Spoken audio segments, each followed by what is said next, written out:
mpango wetu sasa, kila ward tunaweka ICT hub. Nyinyi vijana nataka munisikize vizuri. Kila ward tunataka vijana 200-300 watakao jifunza mambo ya teknolojia na kufinya kompyuta. Ili wewe ufinye kompyuta, uweke dola kwa mfuko, kazi isonge mbele. Muko tayari nyinyi? Vijana wa Nakuru muko tayari? Wewe Gikaria na wabunge wale wengine wote.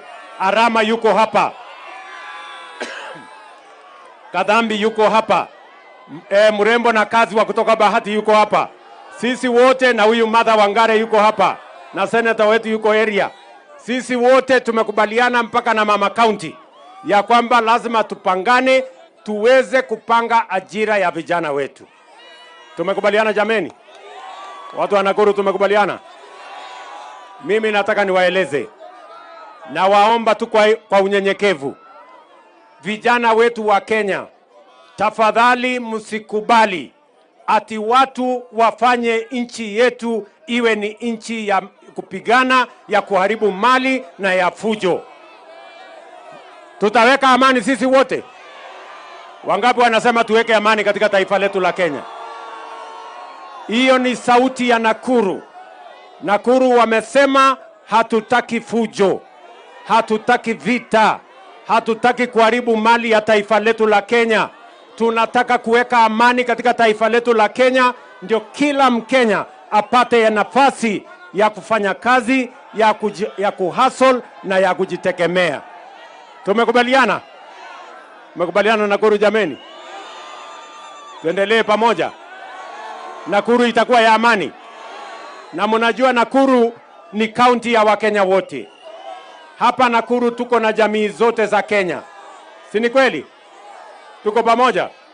Na mimi nawapenda Nakuru kwa sababu mmeweka amani, mumesimama pamoja na tunataka tushirikiane. Mnasema we want peace. Unasema you want peace.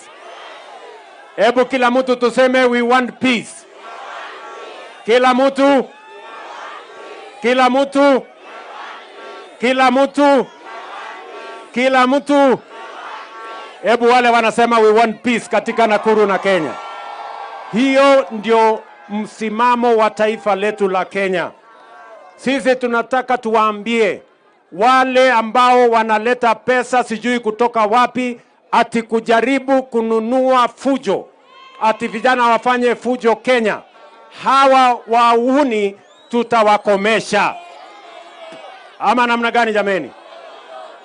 Na wale wahalifu wote, hata wale wameleta hasara mpaka watoto wetu wasichana kule Kware wamepoteza maisha yao kwa sababu ya wakora na kwa sababu ya watu criminals.